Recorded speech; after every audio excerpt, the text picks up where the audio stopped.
Hey guys, welcome to the first episode of me reading RPG horror story stuff. Today on the preview we have metagaming murder hobos, characters with no names, and a Swedish Necronomicon. I hope you all enjoy because I had a bunch of fun reading all of these, so here we go for the first one. Playing Curse of Strahd made a detective knowledge cleric of Tyr, thinking it would be fun to solve mysteries in this spooky setting, but mostly get used as a heal bitch while the rest of the party is more attack first and ask questions later. Never had an opportunity to investigate, but oh well. We are playing this at our friendly local game store with other groups around us playing the same campaign. One of the other groups kicked down a player for being a massive metagamer and deliberately causing a total party kill a few too many times. For some reason, our GM agrees to let him into our group. He's playing a dragonborn druid. We stay in this town that has an event coming up in a few days and decide to stick around until the event happens. GM reminds us that there's a missing gypsy girl from the caravan outside and the father wants us to find her. No one really cares that much, but finally I get to do some investigating. We originally found her tracks bringing her right outside the town's gate where it looked like a scuffle took place. Ask the innkeep if he ever sees anyone regularly leaving the town. Tells me the two men in the tavern do for hunting as well as the town drunk who goes fishing in the lake up north. Figure that that's a good place to start. Suddenly the Dragonborn player, whose character was nowhere near me at the time, tells the GM that he's going to go to the lake. As I'm talking to the hunters, the Dragonborn makes it to the lakeside where he sees a lone boat already out there. Without missing a beat, the player says that he's going to find a boat on the shore. Players start to get very suspicious. How did he know there was a boat on the shore? The GM doesn't seem to notice this detail. Dragonborn decides to cast off, heading straight towards the fishermen. At this point, I've concluded my investigation with the hunters and decide to head to the lake as well. As soon as the Dragonborn reaches the boat, he tells the GM he's going to roll perception on the sack on the fisherman's boat. He rolls low and the GM tells him he sees just a sack. He says he's going to do it again. He rolls low and the GM tells him the same thing. He says he's going to roll again. At this point, the whole party is just staring in disbelief that the GM is allowing this. But finally, the player rolls high and the GM tells him that he notices the sack wiggle. In a panic, the fisherman tries to row away from him. I breathe fire on him. Oh no. GM explains how the fisherman catches on fire, and he screams in agonizing pain as he dies. And the wooden boat catches alight too, and he begins to hear the screams of the little girl. The player just laughs as he rows back to shore, just as I show up to watch the boat burning in the distance. Finally, our paladin stops the game and calls the dude out, asking if he already did this section with the other group. Well, yeah.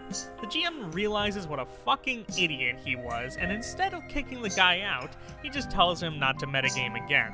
Fuck that. This dude ruined my investigation, and I am out for blood. Slyly asked the Dragonborn what he was doing on the lake, and why the boat is on fire. The player just looks confused before answering that I shit you not, The fisherman was a vampire, and I killed him. I roll an insight check just to build my case, and clearly this was a lie. I see. Well, even though he was a damned creature, I should at least pray over him so his soul may be at rest. Dragonborn leaves, and as soon as he does, I take the boat out to the lake to investigate the wreck. Thankfully, the GM says it hasn't sunk yet, but it's close to. I douse the flames and find the charred corpse of the fisherman and the little girl. Drag their bodies back to shore and bring the corpses back to the gypsy camp. How we were able to travel to and from the lake with so much as not hitting an encounter at all, I do not know. Needless to say, the gypsy leader is not happy to see his daughter burnt to a crisp, and the camp looks ready to murder me. Convince the father that I have a suspect for these murders, and as a servant of Tyr, I swear that I will bring him to the camp to be put on trial and face their justice. It's evening at this point, but the camp and the town are not far. The party agrees to come with me after I tell them there's been an update in the missing daughter case. Even the Dragonborn comes, which is kinda dumb on his part. At this point, I turn into that guy. As soon as we enter the camp, we are surrounded by the pissed off gypsies, and I accuse the Dragonborn of murder for the gypsy chief's daughter, and for the town drunk. I get called out of character for turning against the party by the Dragonborn player.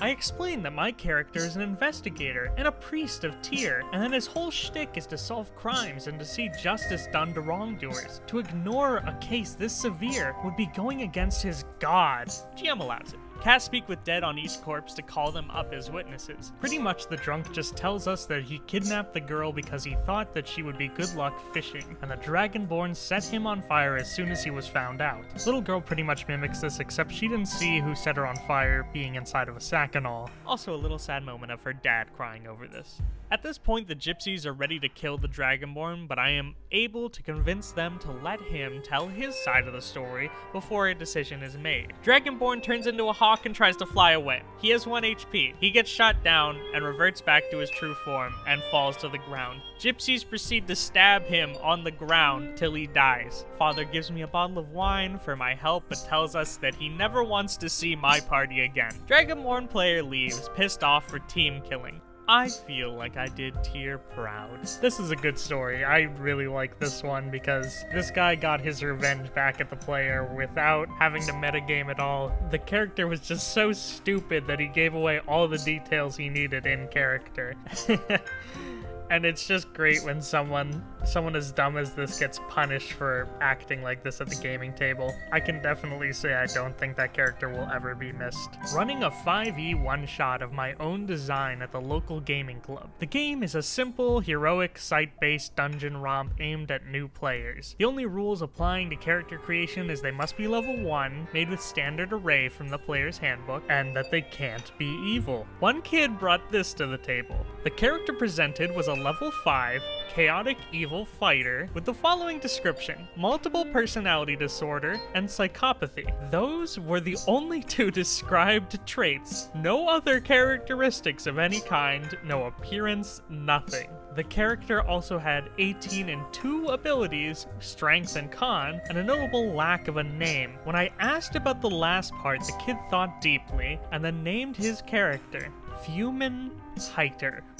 Curtain. This story I thought was funny just because you're going to get those players who come to your table and don't read anything about what you want for your game, but they don't really care. But I definitely think the best part of this is the name. I absolutely love Fumin Heiter, and that is one of the best names I've ever heard. Be me. First time playing Call of Cthulhu. Be not me. DM and 3 other players. All of them have played 1 or 2 Call of Cthulhu games, so they have an idea of how the game works. I don't, and I tell them this. Just do whatever, you'll be fine, says the DM. I don't believe you. Modern day game, because why the fuck not? My character was a linguist, so I knew multiple languages because I asked if that was okay, and I was told, well, okay. I said my character would know several languages due to this. He can know at most 5 languages, excluding English. He can learn more during the game. I can be fluent in 6 languages, including English, and studying more languages. There's a brief pause.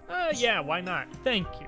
Everyone else thinks this is a waste of time, as my character would probably be useless in battle. My character knew Arabic, Latin, French, Japanese, English, and Korean fluently, with him studying to learn Swedish and German. The other characters only spoke English and a little bit of German, with one exception. This guy spoke fluent French as he was from Paris, but spoke crappy English in return. Game starts and he asks what we're doing. French guy is watching the news, hoping to hear something about his missing son. Rough-looking guy is cleaning up a crime scene, as he's a cop.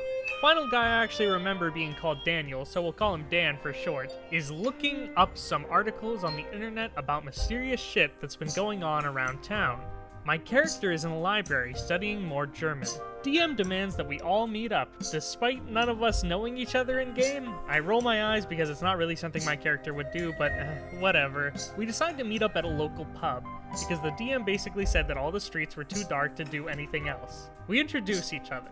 Rough guy says that since he's a cop, he should be at the front of the group. Go right fucking ahead, said everyone else. Cop is equipped with a fucking shotgun because he's a cop, and a bulletproof vest. I'm not sure about vanilla Call of Cthulhu, but in this campaign we had an AC of 10. Because our character sheets were literally Dungeons & Dragons 5th edition sheets, I'm not sure why he didn't make it a Dungeons & Dragons game instead, and around 13 to 15 hit points, Cop had an AC of 12 due to his bulletproof armor.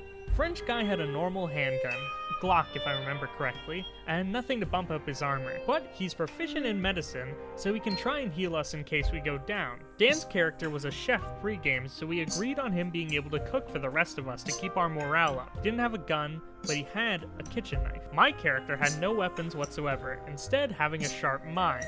The other characters groaned and said they'd try not to save me if I was about to die. That's fine. We watched some TV and found out a church is having a strange meeting, so let's stroll right the fuck over.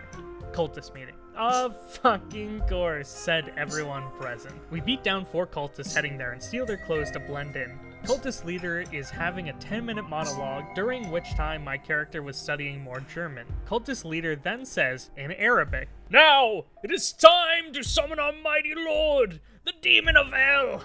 Arise, Shoggoth!